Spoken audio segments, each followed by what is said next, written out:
ฮะเป็นยังอันนี้ฮะเชือกหมูเกี่ยวเสือกหมูเกี้ยวอ๋อเกือบขาดบ่มันกระดูกแตกตัวนี้ให้เขาไปให้เขาจอดให้เบิ่งพี่น้องเอ้ยได้ทอดทีนะตะหึงแหละจักมือแหละโอ้6-7 มือนะอ๋อซุมเฮาคือบ่ฮู้พี่จังซะฮู้แล้วพอก็ดึงไปกินไปผูกเงินแล้วมันดึงแกแลนผิดตะผิดเกือบขาดเนาะบ่เชือกหุ้นแพ้หุ้นไว้บ่ให้มันขาดสิบ่ออเปาะออแปะอาสาคงกินมาให้เด้อปลาดุกกับปิ้งหมูไปอยู่กินมันยังมาฝากพี่น้องเอ้ยให้ขึ้นไปไหว้ก่อนเดี๋ยวพุ่นอย่างร่วมกันก่อนเรียกคือเก็บแล้วบ่มีเลือดอึบเข้าไปเนาะเป็นห่วงบ่อีบ่เป็นห่วงอีหลีอยู่จักอันนี้เนาะแหมเจ้าลึกในใจก็เป็นห่วงอีหลีบ่ได้แสดงบ่จักพี่น้องเนาะบ่นิ้วนี่ก็สิมันใส่กันทีนี้พี่น้องเอ้ยตอนอันตัวอีหยังก็อีนี่ก็คือกันล่ะ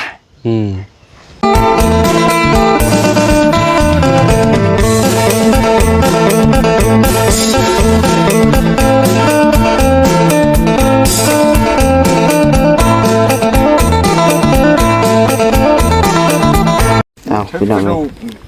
มาบังเอิญเจอพอน้องน้อยเพิ่นสิไปไสก็ไปบ้านตะนั้นฮะเป็นยังอันนี้ฮะเชือกหมูเกี่ยวเสือกหมูเกี้ยวอ๋อเกือบขาดบ่มันกระดูกแตกตัวนี้ให้เขาไปให้เขาจอดให้เบิ่งพี่น้องเอ้ยได้ทอดทีนะตะหึงแหละจักมือแหละโอ้6-7 มือนะอ๋อซุมเฮาคือบ่ฮู้พี่จังซะฮู้แล้วพอก็ดึงไปกินไปผูกเงินแล้วมันดึงแกแลนผิดตะผิดเกือบขาดเนาะบ่เชือกหุ้นแพ้หุ้นไว้บ่ให้มันขาดแล้วมันสิบ่ได้แนวอันนั้นมันสิบ่ได้หานิ้วคือเก่าเกือบขาดจังว่าหมูนี่หมูดึงดึงไปกินหำปล่อยไปแล้วดึงไปผูกแล้วบ่แพ้มันบัดนี้บ่แพ้มันเกี่ยวใส่มือมันดึงแล่นเลยพี่นี่มันแตกกระดูกแตกโอ้ยเหยียงเด้เนาะเป็น6-7 มื้อแหละ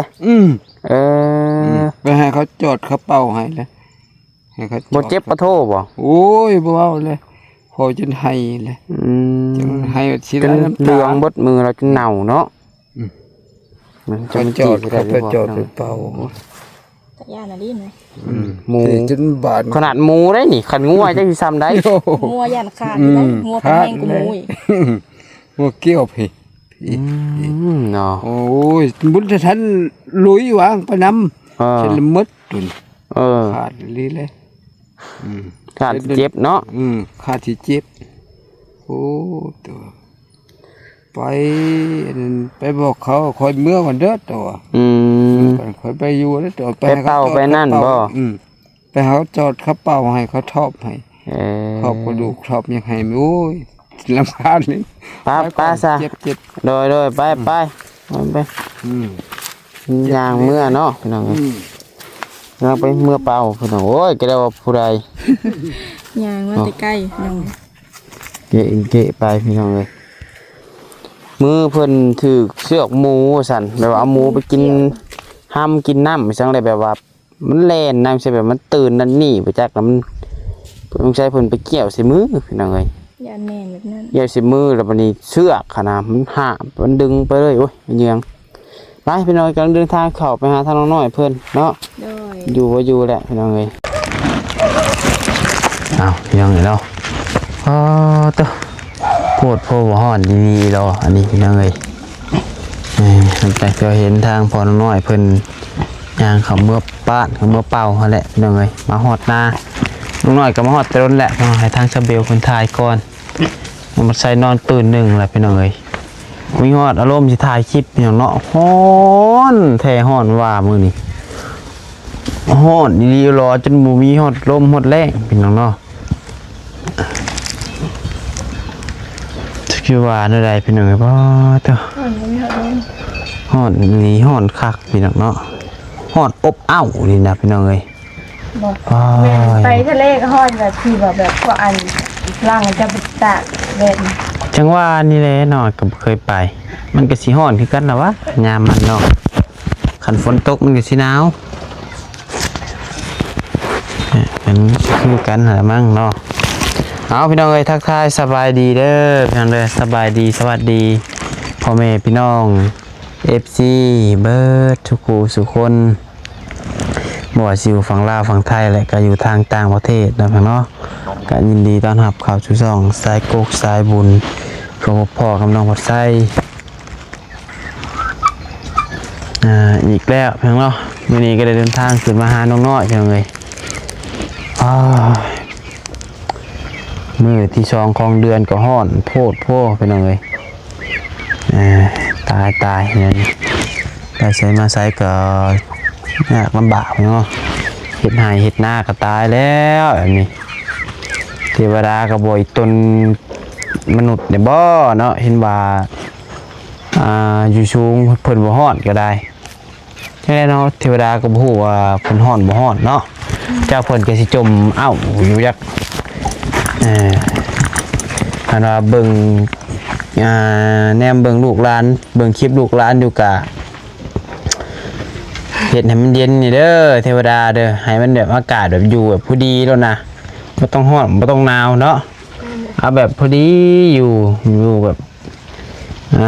ธรรมดาเลยสินะบ่มีบ่อันนี้เที่ยวร้อนเที่ยวหนาวเที่ยวแล้งเที่ยวฝนอยู่สวัสดีจ้ะ สวัสดีโอ้บ่ได้เห็นกัน 2-3 มื้อเนาะยังคือเก่าตัวกันเนาะแปลงเป็นจังได้บ้านนี่บ้านเชิญมีคนมาหาอยู่ป่ะ ว่านี่บ่มีว่านี่ไปหาต้ม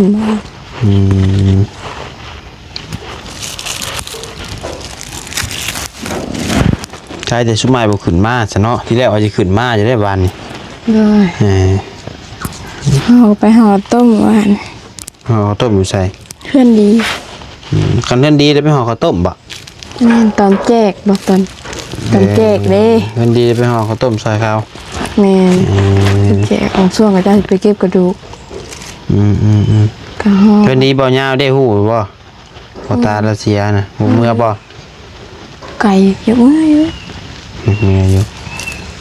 บ่ซกมันแบบนี้ ไก่ วันนี้ก็นะสมัยขึ้นมาที่แล้วสิขึ้นมาเจ้าแต่ว่า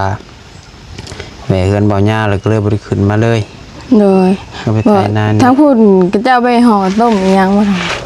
ำ ก็บ่ฮู้คือกันสมัยก็บ่ได้สู่ไปบ่ค่อยฮู้ปานใดดอกเรื่องนี้เฮือนดีเฮือนดองนี่พี่น้องเอ้ยเพิ่นก็สิฮ้อแล้วว่าบ่แต่ว่ามันก็จักแบบใด แล้วบ่คือกันเนาะ แต่บางบ้าน จักเพิ่นเฮ็ดแบบใด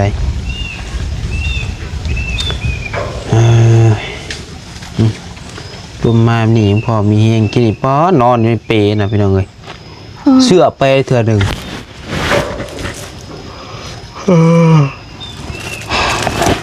เสื้อไปเทื่อหนึ่งแหละฮ้อนแห้งเหือไรย่อยสะขึ้นว่าอันนอนซาเบลนำพดใจพี่น้องเอ้ยเราเหือสะออกฮ้อนแห้งมื้อนี้อยากนอนจักเป็นพี่สังคืนนี้ก็นอนดึกอยู่22 มุกเกือบครึ่งพุ่นแหละพากันไปเห็นเจ้าลิ้นเจ้าคาวาบี้วันนี้เพิ่นอยู่บ่ได้ไปกินเหล้ากินเบียร์พี่น้องไปเลาะลิ้นนั่งลิ้นที่นี่ได้นั่งลิ้นหน้าเซเว่น โดย แล้วก็คิดไปคิดมาพากันไปเฮ็ดคลิปบ้าน เห็นอยู่ นั่งเฮ็ดคลิปนอนพากันเฮ็ดคลิปลิ้นดึกพี่น้องเอ้ยเห็นนางน้อยเห็ดนางสันมื้อนั้นเลยอยากเห็ดน้ำก็ขึ้นจะเห็ดแต่โดนๆนั่นแหละแต่ว่ายังบ่มีความกล้าแสดงออกน้ำใจก็ได้ยังเยอะเขินๆในอายอยู่พี่น้องเอ้ยถึงเอาเจ็ด YouTube ก็แม่นแต่ว่ายังบ่กล้าแสดงออกในแบบว่าเห็ดลงเฟซลงไลน์ พวกคนก็จะเห็นเรา คนบ่ได้ฮู้จักได้ส่วนหลายน้องปัสสาวะน้องบ่ได้เฮ็ดYouTube นั่นนี่ว่าน้องบ่ใช้บ่ได้สู่เอาลงลงเฟซลงไลน์ส่วนหลายก็คันฮู้จักกับคนที่ดิน YouTube เบิ่ง YouTube แม่นเลยเฮาก็ไปเฮ็ดทุกเฮ็ดดินนะเนาะ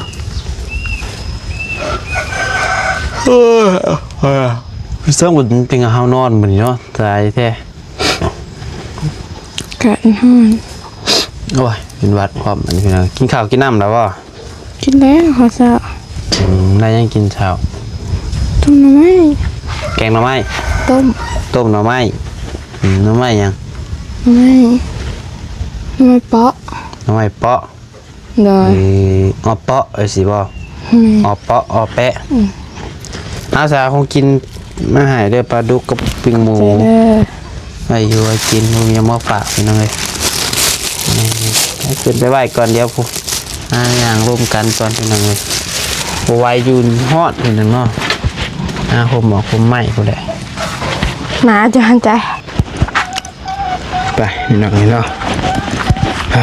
เด้อต้มหน่อไม้แจ่วอันกะปิข้าวเหนียวคักเด้นี่แจ่วกะปิแต่ว่าเฮ็ดแจ่วกะปิบ่เป็น มาผูกอีนี่คักได้ขบวนขี้ไก่ ฮะ ขบวนขี้ไก่ เห็นยัง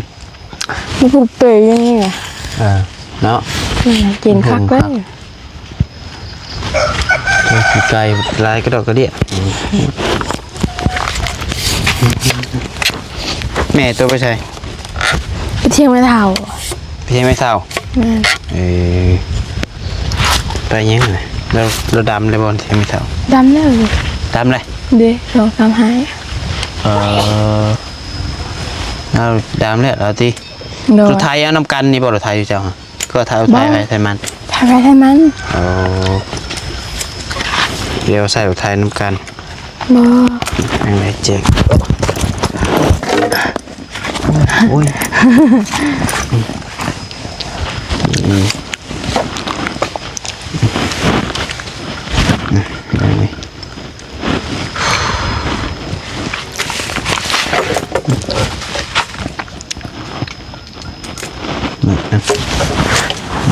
เก็บก่อน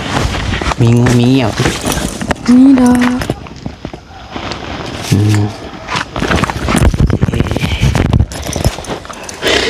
แม่ไปพุ่นติพอโตหาเราเป็นหยังเกาะมือแล้วนะ มันนี่แม่ว่าแบบมัวดึงว่ะ งัวดึง เลย แม่นบ่งัวดึงว่าเราว่าเราบอกเราคือว่าอันนั้นซะ งูบ่ คือว่าหมูอ่ะ เขาได้ยินแม่เขาว่าแหละแบบงูดึงว่ะ แม่เจ้าเราบอกแม่แม่เจ้าว่างัวดึง เลย แล้วพอเจ้าพูดว่าหมูจักสิเชื่อไผบัดนี้เนาะมันก็ต้องเชื่อผู้ที่เจ็บผู้แลพี่น้องเอ้ยเพราะว่าแต่ว่ามันเกือบขาดนะนิ้วก้อยเราปุ้ยเนืองใส่ตัวเห็นแล้วบ่ตัวโตยังบ่ได้เห็นซ้ำ เห็นแล้วเขาก็เบิ่งแล้วจนคุ้งเขากระดูก เกือบนิ้วมือขาดอะพี่น้องเขาบ่ตามันยังฮู้เพิ่นเลยบ่ นั่ง บ่ได้ไปฮู้เจ้ามือเลยเราเป็น พูดตั้งแต่ก่อนผ้าพ้นล่มบางอันนะประมาณ ก่อนมือที่ว่าลมแห้งๆนะ แม่นมือก่อนมือ มือเป็น เสา ลูก นะ เข่าหั่นเนาะแม่นบ่ แม่นก่อนไว้นะอีก2 มือ 3 มือนั่นแหละมือเราอยู่เมื่อบ้านนั่นดิ ถามเราว่า6-7 มื้อแล้วเหรอแต่ก็สิประมาณพุ่นแหละเพราะ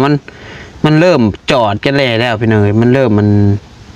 อันนั้นเนี่ยนะแบบว่าเป็นบาดเป็นหยังแล้ว ขับผู้ลงโคตรก็ว่าก็เจ้านอนไห้อยู่บ่เว้าแล้วค่ะว่ะ โอ้ นอนขี้เกียจบ่เว้าเลยอันนี้เราก็ย่างๆไปหั่นไปนี่ แล้วก็มือใส่หวานบ่ห่มไว้แต่ละมือ นั่งอยู่นี่เย็นนี่เราก็ชอบเปย์ผูกเพี้ยน ได้อยู่ ชื่อต้นเนี่ยบุกชื่อไทยนี่ นี่เด้อสุดท้ายแล้วก็นั่นเด้นี่ได้เฉยนี่เย็นๆขี้ไก่มันตกมารักเขามันตกมากอ่ะ ต้องว่ากับข้าวปากกับไอ้ต้นแล้วอยู่พี่น้องเห็นจิ๋วยางเข้าไปกับจุนสั้นเห็นเป็นยางเข้าไปกับพี่น้องเนาะขาดแล้วจะเจ็บเนาะ เฮาก็เห็น เขาแต่ละปีแล้วดำหน้าอยู่บ่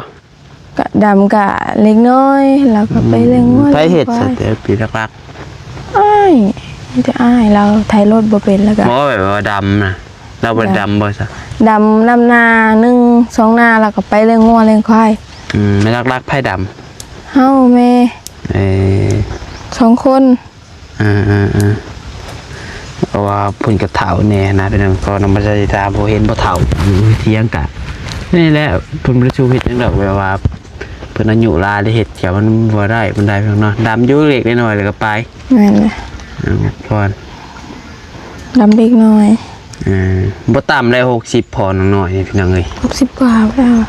6 70ผู้ใด แม่นเลย แม่ยังน้อยนี่ก็บ่ต่ำได้หา60คือกันพี่น้องเอ้ย 50ปลาย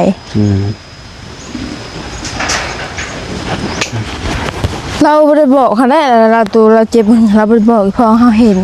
แล้วบ่ได้บอกเขาเจ้า บ่ เป็นหยังเราคือบ่บอก ใช่เมื่อบ้านเราก็บ่ได้บอกค่ะว่า แต่เจ้าเห็นมื้อใด เห็นมื้อซื่นเฮาเห็นเราห่มอันนั้นนี่ อ๋อ แล้วเราก็บ่ได้คอยอยู่เฮือนเราก็ไปเป่าไปแล้วเราก็นั่งนี่นะบ่ค่อยเห็นแล้วดอก เราก็บ่ได้บอกเจ้าจนเจ้าเห็นเอง แม่นแล้วเราถามว่าเป็นหยังอะนะแล้วว่าอันเนี้ยงัวบ่รู้หมูนี่แหละ บ่งูกับมั่วแต่ว่าเราก็ไม่ให้งัวหมูก็หมูดึงแล้วอ่ะอันเอาหมูไปเกลือ หมูดึง ห้ำคล้ายๆแบบมันตื่นมันยังอีนะเนาะแล้วเพิ่นเอาเชือกไปเกี่ยวใส่มือบุญทรงแบบว่ามันตื่นแล้วมันดึงบาดเดียวมันโทกแต่บ่แพ้มันบาดนี้ หมูมันแห้งได้หมู บ่แพ้มันเพิ่นตัวน้อยๆเป็นจังไงบัดนี้เพิ่นบวกอายุหลายแน่ แม่นเลย เกี่ยวใส่มือโอ้คันว่ามันเกี่ยวใส่มือเจ้าแลนน้ำมันเนาะ แม่น อันนี้มันจะแบบดึงมันนะแบบต่างคนต่างสู่กันนะเบิ่งทรงนี่ มันเถื่อก็เฮา มันเฮ็ดให้ เฮาแก่มันก็เกี่ยวมันเกี่ยวเวียนได้หมูเลยมันเกี่ยวเวียนนี่ก็มันเชือกเกี่ยวนี่ เบิ่งก็ตัวน้อยเนาะแต่ว่า ว่า แห้งนะ ตอนแรกนี่เฮาเกลือมันไม่แพ้มันได้เฮาปล่อยมันให้มันเกี่ยวมันเวียนเห็นไหมมันแล่นมันอยากกินหำ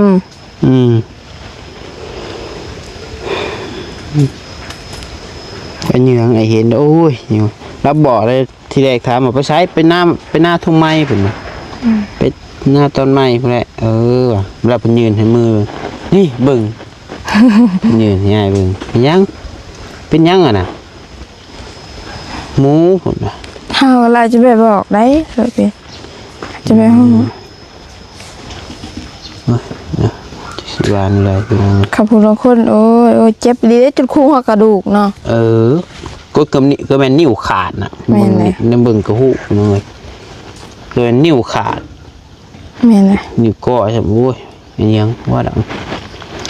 FC จำสิลงได้หรือบ่แหละพี่น้องไอ้คลิปก็ FC เห็นก็เสียงยังน้ำอยู่เป็นได้แสดงในสันมูนะม่วนบ่ เหมือนเยอะก็เหมือนเยอะแต่ว่าเฮาบัดเปียกมัดหมู่บัดวันนี้บัดไปลง มาบ่วีเด้เราโดดบ่ โอ้คือสิ เปียก คือสิเจ็บแล้วบ่มีเลือดฮึบออกไป เป็นห่วงบ่วีบ่เป็นห่วงไอ้ดีอยู่จักกันเนาะแหมจักลึกๆในใจก็เป็นห่วงไอ้ดีบ่ได้แสดงบ่จักพี่น้องเนาะ ก็ไป บ่นิ้วนี่ก็สิมันใส่กันทีนี้พี่น้องเอ้ย ตอนอันตัวเราอีหยังก็อีนี่ก็คือกันล่ะอยู่ในน้องบด น้องบดบ่ แบบใด จะกินด้วยก็ลืมมัน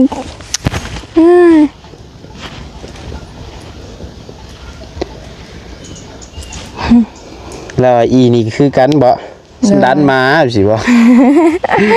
บอกคนนี้ญาตินั่นพี่น้องเด้อเนาะ แต่ก็มวนอยู่ได้มื้อนั้นเลย มันบ่ไปบ่แสดงอีกบ่ คืออยากเยอะ คือเป็นคนดังเลยสบายได้เป็นคนดังหน่อย แม่นี่คือ จะ สา ไป ว หาเป็นลูกน้องหมู่เฮ็ดเวียกอิสระ คือสาวพรเนาะโอ้ ให้หมู่มาหามาโฆษณานั่นนี่คือแบบนี้ได้ คือสมัยมาหาโตช่วงนี้ฮะก็ต้องความจริงพี่น้องเนาะคะแนนว่ามันเงินชาติน้องไปแล้วก็เบิดแล้วพี่น้องเอ้ยเบิดในการช่วยเหลือบัดนี้แถมว่าตัวมีชื่อเสียงตัวดึงดังเลยก็ เขามาจะ แม่นเขาสิมาติดต่อหา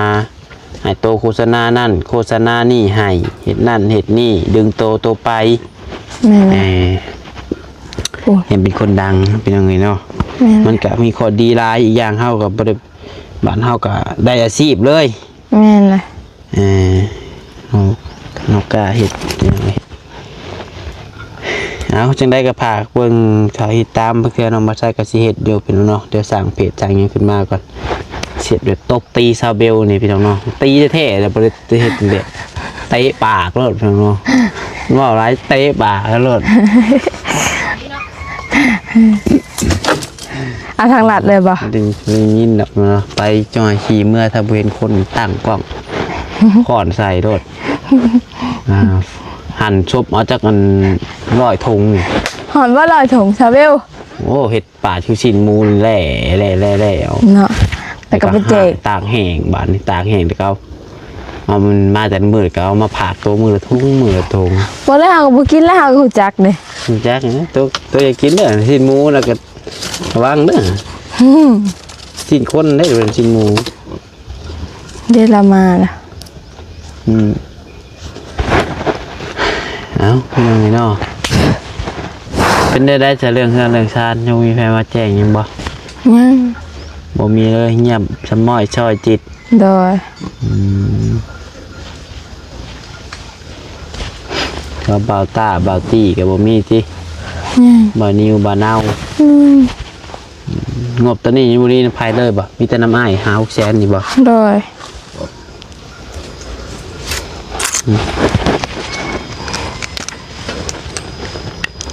ยังจะเป็นยังไงไปดิ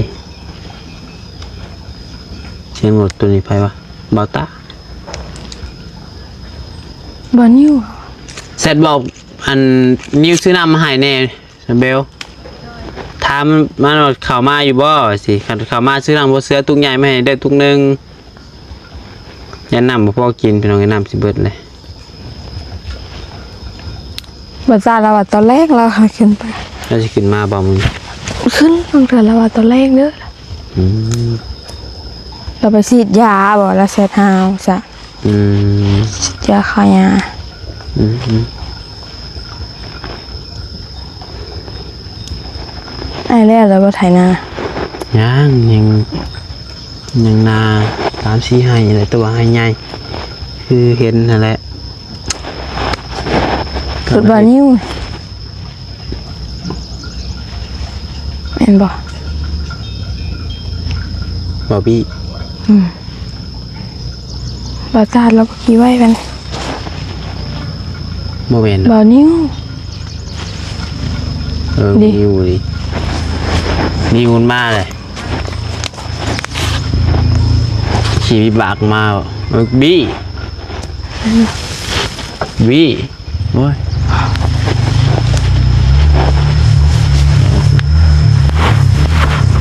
เอ้าเอ้า ต้นตีนนี่สิเดือดเนาะเต้ด้วยมึงอ่ะ พี่มาจอดพี่อ่ะจอดยังไงเด็ดน่ะโอ้ว่า ถูกลากไม่ลากต่อผู้จอดก็ไปจอดอยู่โน่นนะผม แล้วเขาเราเป็นห่วงที่ดีบ่ายังบุชุดคำซ้ำแล้วว่ามือนะฮะอันปวดบอบบี้เจ็บอีได้เหรอ เป็นห่วงอะไร เราไม่ได้เป็นห่วงได้เบานิวอะแล้วเบาโอ้ยบอบบี้ดับอุ๊บปวดเราอะบอบบี้เจ็บอีนี้เหรอยี่นี่ก็จอดรถปุ๊บก็จอดยังอยู่แดดนะจอดโฮมดีกว่า แมน ข้างเขามาโตขึ้นอย่างเลย บ่เหมือนกัน เนี่ยเป็นยังไง ภาพ ไปเลยคือเบานิวเบามาพร้อมกันบ่ ยังไม่ได้ออกมาที่ จะมาใช่ไหม คนป่า น่าจะงานเลย งานเดียว เขาคนป่าแล้วก็มาพี่บ่แม่งอยกำลังสอนเห็ดคลิปอยู่นี่ จริงเลย แม่งว่านี่แหละหาคือช่วยกัน คลิปตีบาร์บี้ว่ะ พี่เจ้าเนี่ย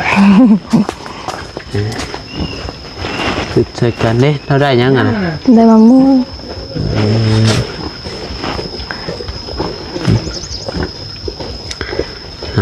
น้องเลย แดดเมื่อยแดดร้อน โอ้ลูกเอ้ยลูกคือนิบคักแท้ฟ้ามาแต่ไส้ม่วง